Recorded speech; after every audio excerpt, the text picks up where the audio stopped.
Yo guys, yun sasampa kami ng barko. Tatlo kami, si Chief Cook sa si third mate.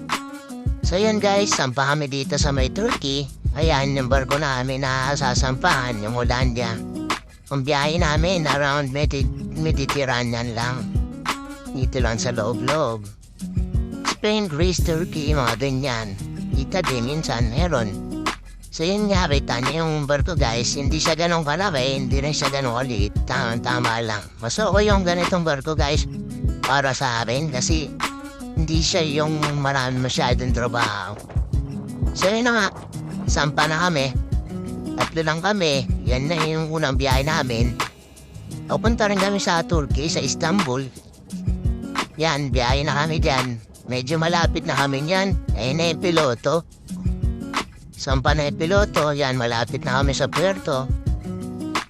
So yun na nga, konting oras na lang. Ito na nga, malapit na, ito na yung puerto. Diyan yung puerto guys, yan, dyan lang malapit. Maneuvering na kami yan. Patikit na rin kami. Ayan, hindi pa masyadong mainit. So yun na nga, nakalis na kami sa puerto, yan. Tamang party lang, banderlak sa makro. Para kahit pa paano, nababawasan yung homesick. Siya, nag-iigaw nga rin kami ng manok, baboy, steak, sausage.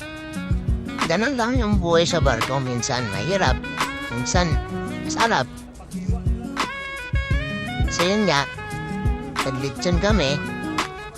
Yan, tama lang, tama kwentuhan habang naglilitsyon. Yan na kami, doon na kainom na ng konti lang naman. Habang nagluluto, sinabay-sabay na namin yan guys. Yan, medyo malalabi na maluto. Yan guys, na-overcook yung yung lechon namin. Nabaklas yung niya, yung balat. So yun, dito kami sa Greece. Greece kami niyan guys, nakakurahe. Tamang iyaw lang ulit. Ganun lang, relax lang. Pag walang trabaho, trabaho. Ayan lang. Ayan yung barko namin guys, walang barkada. Dito yan sa Thessaloniki, Greece. Yan na nga guys, ito yung mga biyahe namin. Minsan, madalas nakakita ng isla. So yan guys, quick video lang. Yan, pauwi na kami niyan guys. Ayan na yung barko. Mababa na kami.